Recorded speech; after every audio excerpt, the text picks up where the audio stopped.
Nkulamusizzaako yonna gy'osinza okuba ng'otuwuliriza nkutegeeza nti okola ky'amaanyi nnyo okwekuumira ku mayengo gano aga Yugi Updates TV. Mukwano gwange yonna gy'osinza okuba ng'otuwuliriza abali e diaspora, abali South Africa, abali emitala w'amayanja, abali Qatar, Oman, Dubai, USA, UK, mwenna mbalamusizzaako nnyo. Mwebale kubanga mwekuumira ku mayengo gano aga Yugi Updates TV. Wabula ntegeeza gwe atanaakuba ng'osubscribinga, genda mu maaso osubscribinge ku Yugi Updates TV osobola okuba ng'oteekawo ekyenjawulo gwe mukwano gwange ali eyo ampuliriza. Kaakati yiino ensonga lwaki ba MPs abasinga baavuddemu lumu Richard lumu ku last minute. Ensonga bawadde ensonga zaabwe lwaki baavuddemu Richard lumu ku last minute.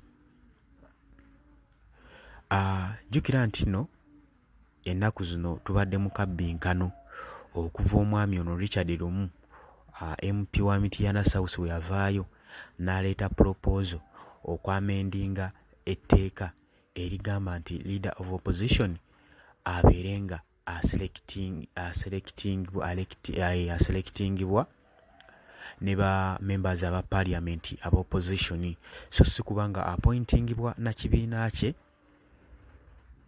kyavaamu the leading opposition nga ye ensonga eyo agiwakanya nnyo.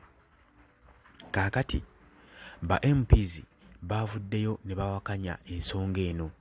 Ku nsonga ezo ng'oggyeko okuba nga ayagala okuba nga ba MPs aba parliament mu opposition babeere nga balonda leader of opposition ng'omukulembeze waabwe. Avuddeyo n'agamba ensonga endala gye yaleese ku ttebo nti yabadde ayagala parliamentary commissioner ba commissioners ng'era kinakoddeyo n'agamba nti no committee mu parliamentary commissioners babeere nga bongebwako ba members babiri. Yabadde aleese ebbiiru endala amendment endala eyali yagobebwa eri Minister of Finance ng'agikomyezzaawo nti ba commissioners bongerweko babiri.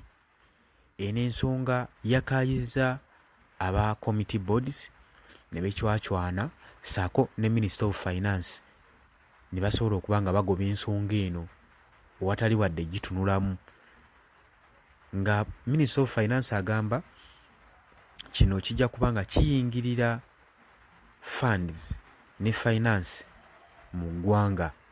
Baminisita abasinga ne bava ne bagamba eno balabanga proposal y'ono etalina makulu era bagirabanga ambush okwataakinga parliamentary committee okubanga ba members abatuula ku board eyo baba bongerwako, era bagambye Richard lumu alinga attackinga parliamentary committee board.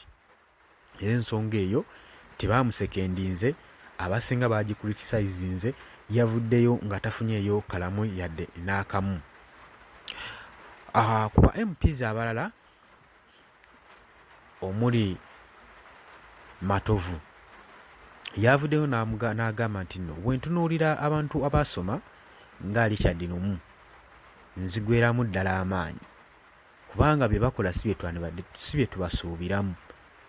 Omuntu eyandibadde afokasinga ku nsonga eziyamba eggwanga n'oba nga ofokasinze ku nsonga gy'oyinako akakuku olw'okuba opposition ogiyinako akakuku, kati oleeta ensonga ezitumalira obudde kyokka ng'ensonga nnyingi nnyo zetulina okukwatako.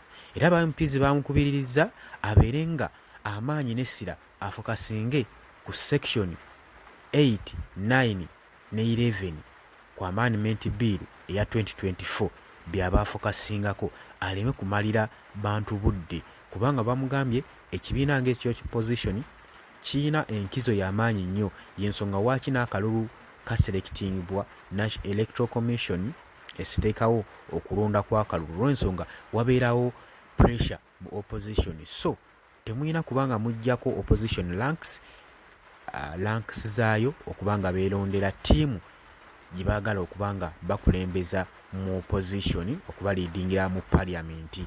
kati bagamba ensonga ya lumu era bagirabishinze bagambye nti just ambush okwatakinga opposition ate era ambush okwatakinga parliamentary committee board gwe mukwano gwange ali eyo ampuliriza.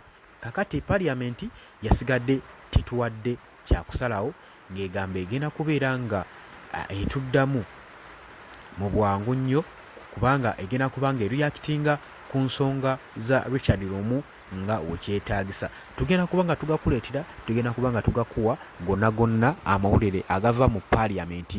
Ekyobukola subscribinga busubscribinzi ku UG Updates TV, towerabira ku sharinga, commentinga, likinga. Dani Kenya Airways kulamusizaako bale kubeera ku UG Updates TV. Maureen Nakitende mwenna mwebale kubeera ku UG Updates TV. Mukwano gwange nkutegeeza ensonga zino ziri nyekandaga lumu engeri gy'adde abisuubiramu si bwe biri. Ba MPs ku last minute bamuvuddemu. Wakitulaze nti nno tukyalinayo ba members ba parliament abakyalimu akaniggusa abategeerategeeramu, era mbakubiriza ensonga eno mugende mu maaso n'ogirinyirira n'ogivumirira ereme kubanga egenda mu maaso gwe mukwano gwange ali eyo ampuliriza. Kwagala nnyo, weebale kwekumira ku UG Update.